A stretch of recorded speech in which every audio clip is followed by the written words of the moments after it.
At ayun na nga mga Lods, nauwi kami dito sa Jollibee. Dapat sana kami Shakey's, kaso may something na nangyari. Wala. Oh no. Kaya nauwi kami sa Jollibee na lang. Dahil sa Jollibee, bida ang saya. 갑자기 내게 나타나준 너, 난 아무 말도 할 수가 없었지. 첫눈에 반한 Dempong.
Advisor Teacher Erica A. Antonio.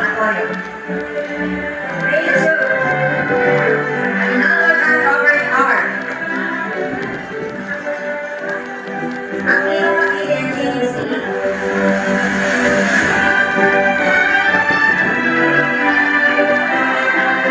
Banana Artisa Kylie E.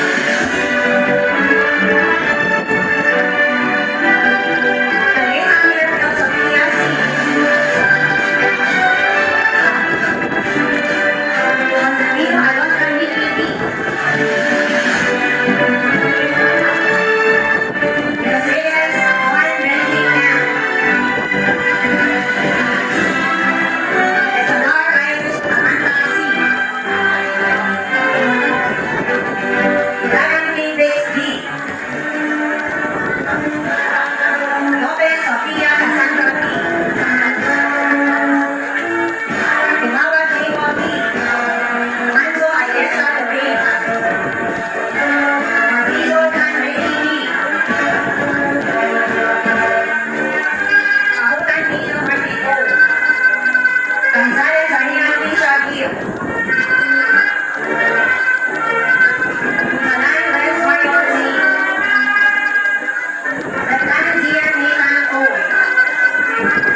kabutihan, at mga biyayang pinagkakalob sa bawat isa. Salamat po, Ama, sa pagbibigay ng magandang panahon upang bawat isa ay makarating sa aming bulwagang ito. Salamat po, Ama, sa pagbibigay mo ng kalakasan sa bawat isa, lalo tigit ang pag-iingat mo po na patuloy mo pinagkakalob sa amin. Nawa po, Panginoon, ang iyong patuloy na paggabay ang sumaamin sa oras na ito hanggang sa matapos ang aming event.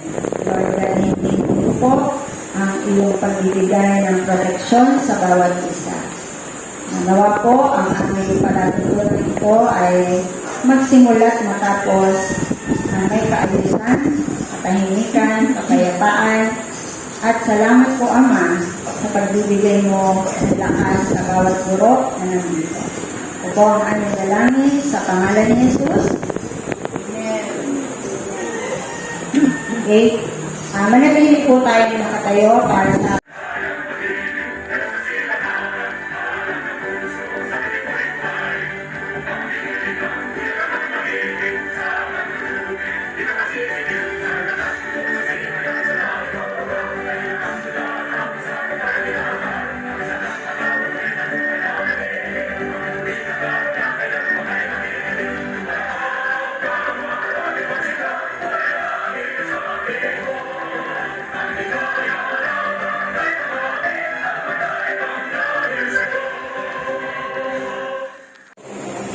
through administrative staff and a total of 135 learners,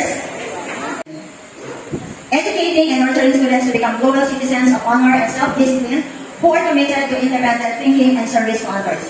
And our school mission, to protect and promote the right of every Filipino to quality, equitable, culture-based and complete basic education where students learn in a child-friendly, gender-sensitive, safe and motivating environment.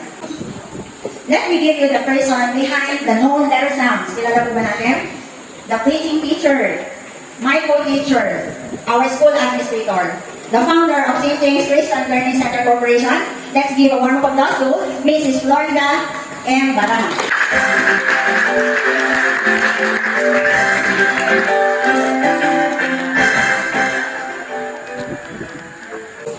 Good morning po sa ating lahat. Magandang umaga. Ayan. Welcome po tayong lahat dito sa ating event na ito na lagi natin ginagawa yearly. Ang pagbibigay parangal sa lahat ng mga bata na nagsumikap, nagsakripisyo sa araw-araw sa loob ng 9.5 buwan. Let's say, 10 months, okay. Alam niyo po ba, hindi mo sana, 18th year na po ang ating school. Maaaring sabihin natin na parang hindi yata nag-improve yung ating facilities. Kasi marami po ako nakikinig sa mga parents. Hindi pa kami school kasi hindi maganda ang facilities. Pero, 80% naman po na narinig ko sa mga tao sa labas, sa loob ng school, sa ibang parents, still, nananatili sa ating paaralan ay maganda ang quality of teaching. So, facilities na important. Kung ano po yung ating ibinibigay sa isipan at puso ng bata, yun po ang pinakamahalaga. Muli po, maraming salamat sa lahat ng mga tumakikinig. Sa lahat po ng mga words, yung mga loyal, na magulang, na nagtitigil sa amin. Maraming salamat po sa inyo. Kasi baka mamaya, hindi na naman makapag-thank you. Welcome again. Hindi man po kami nakapag-celebrate, ng 18 years. Ng 18th year namin ngayon, dahil kailangan ko ng ating batcher. Balak po sana namin i-invite thousands of children graduated in St. James.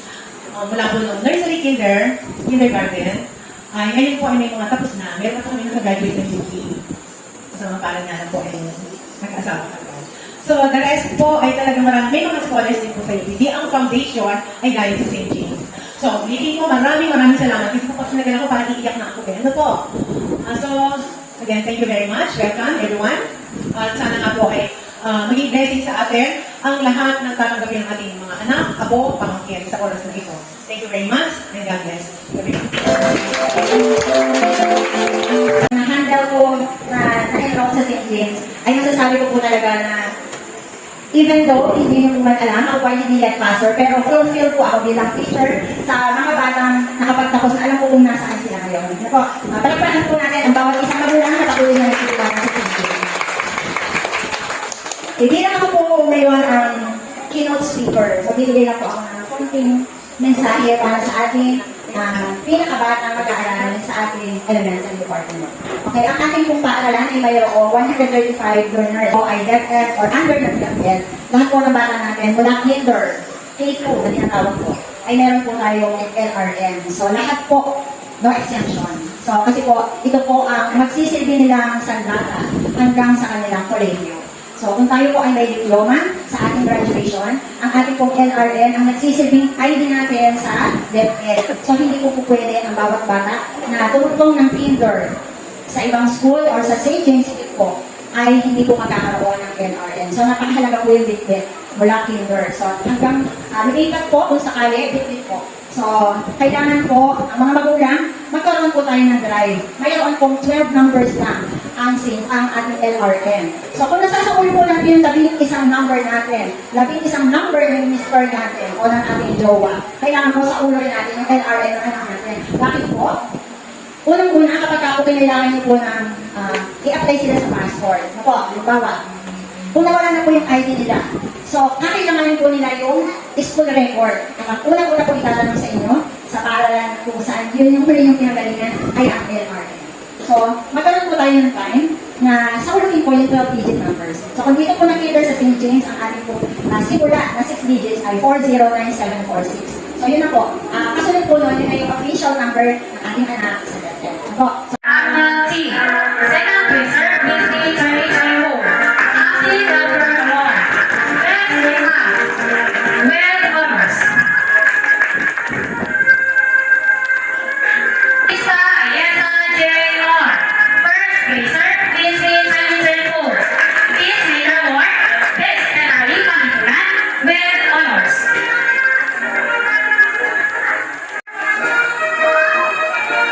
Caritas San Iron C. Most Curious Achiever.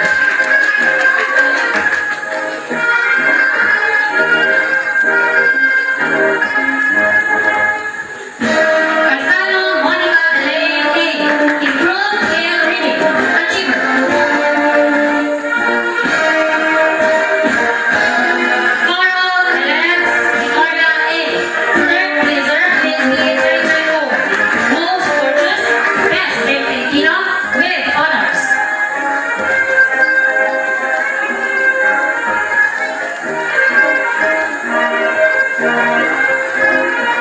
Australia Jerry Lee D. Most Cooperative Achiever.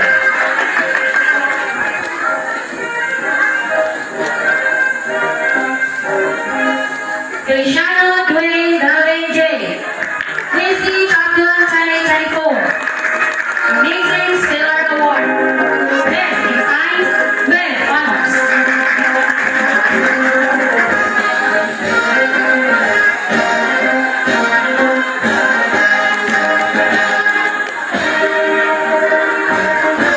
Lee Shane V.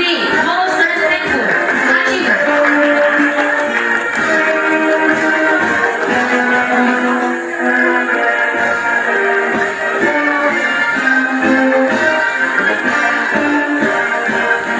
Mag-Anwa Carlisle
Pom? Wala daw medal. Rain. Rain. Everything sa kapatid. Yan mo lang eh. Picture.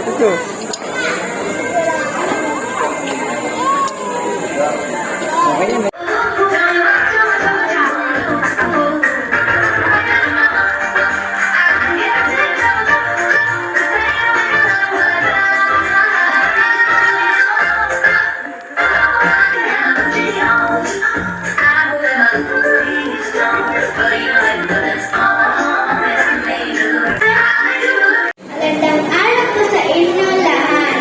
Lalo-lalo po sa ating school administrator teacher Rika. Ang mga kaibigan at kapwa ko bata ay mga batang Pilipino na may malaking papel sa isang matatag na Pilipinas.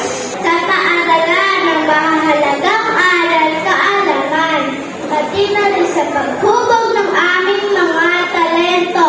Maraming salamat sa paaralan na St. James Christian Learning Center Corporation sa sipag tiyaga at pagmamahal na binibigay sa amin. Natututo po kami magtulungan at magmahalan. Sa bawat pag-aaral, paglalaro, pakikisalamuhan namin, kami po ay nahuhubog upang maging mabahal ng Pilipinas. Muli, maraming salamat sa paaralan na minamahal kong paaralan na St. James Christian Learning Center Corporation, sa mga guro, sa aming mga magulang. Mabuhay ang kabataang Pilipino!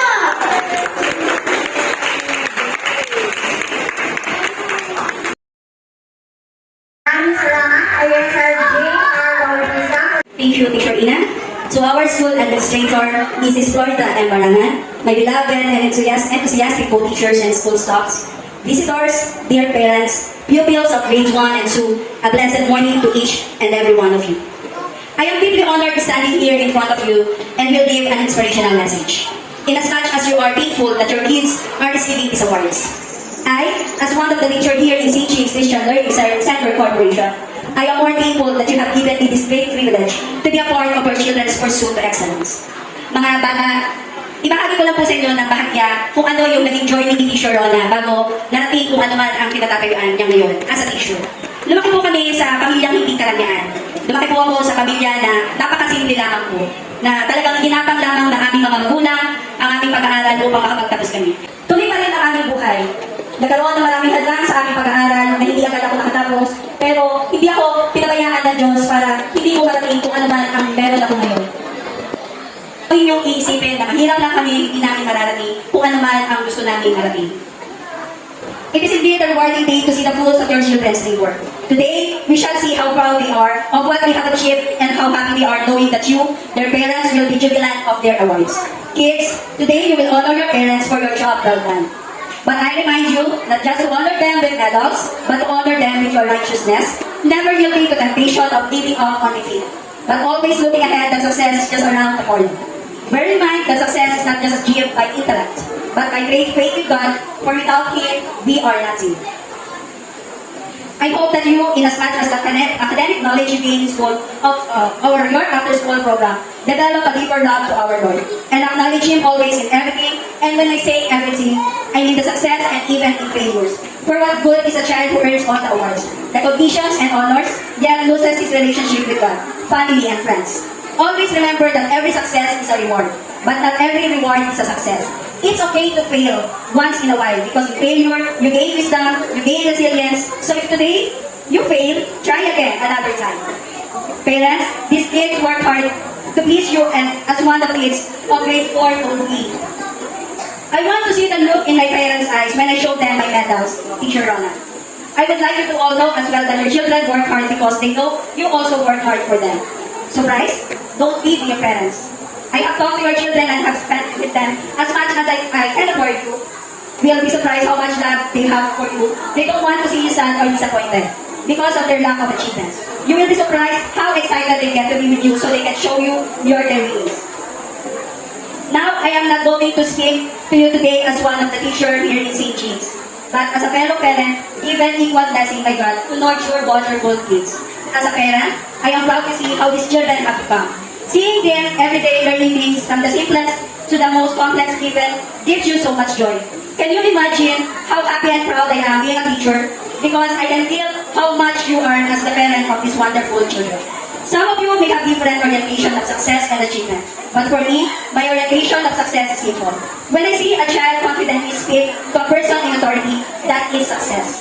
That is an achievement. When I see a child with no too little English ability to try to speak in English, even in wrong grammar, that is success. It is a great achievement. When I see behaviorally challenged child learn to control his emotion, or even to say thank you and I'm sorry, that is success. That is an achievement. And when I see a child excitedly comes to school and want to stay in school, that is success. That is an achievement. Every child is successful. It's just depends on the person categorizing. After all, they are children. They are the future. Let us allow them to experience failure. It's a good way to teach them patience, determination, and redemption. Let us allow them to enjoy their journey as children and as their parents. Taking full consideration of the time we spend with them, let us allow them to grow in faith, father to faith that Jesus himself taught us, the kind of faith that moved mountains, the kind of faith that transformed the world. Look around you, dear parents. These are you in the future. How do you see them? Whoever want them to realize in our collaborative effort, not just you, but also teachers as their role models, so let us not give up on them. Day and night, let us pray for them. Reward them every now and then, but rebuke them immediately. Let us be the kind of parents that God wants us to be. Surely we'll have the kind of kids we want our children to be. On us all.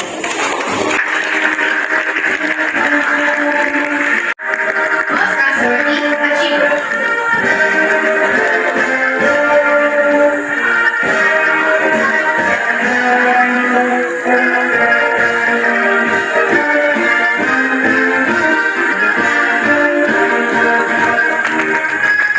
Let's now move on to presentation of award of academic excellence, meritorious and special award of grades and pupils. Aguinaldo John Robert R. Friendly Labor Award, Achiever.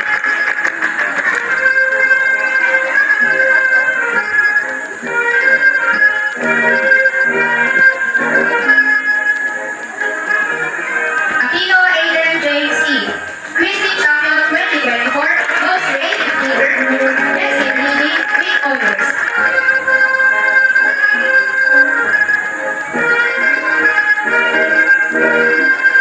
Barangan Artisha Kylie T. Most Active, Best in Filipino, with honors.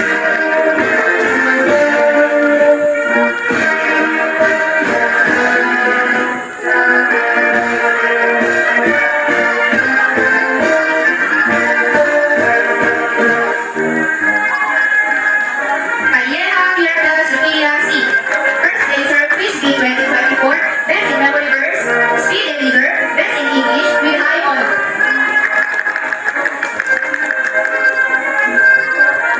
Constantino Alondra D. Most Neat and Clean, Mahusay sa Pagbasa, with honor.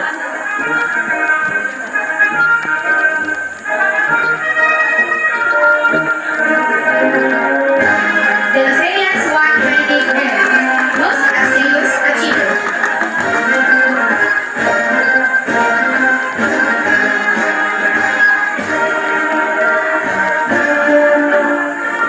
Echalar Irish Samantha C. Most Curious Achiever.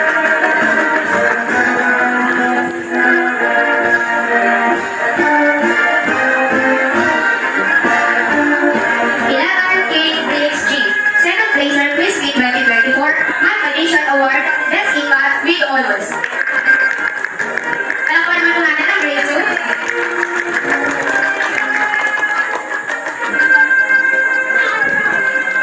Lopez Sofia Azalda P. Most Helpful, Best in Aring Pagtipunan with honors.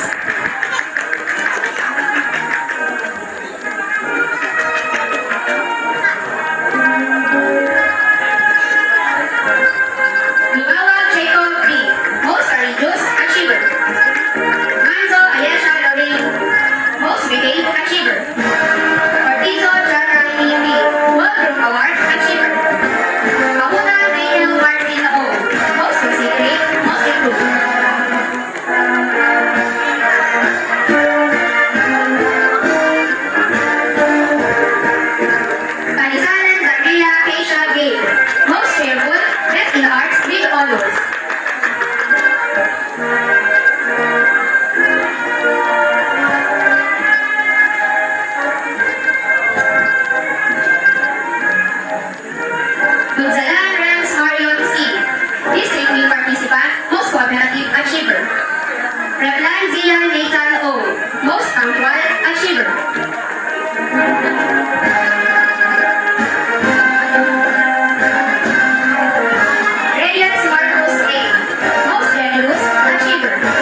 natin. Kaya po, ano po makontrol ang bilang ng mga bata. And at the same time, Okay. Dwayne! 1, 2, 3. Magandang araw po sa 1, 2, 3. Oh. sa ating kaibigan.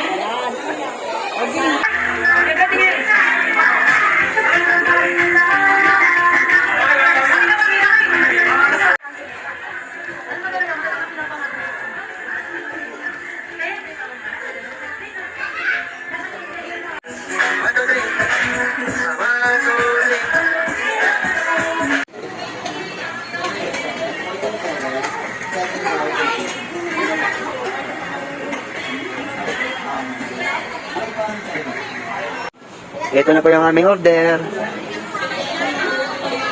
Di ba? Inantay pa. Follow up lang.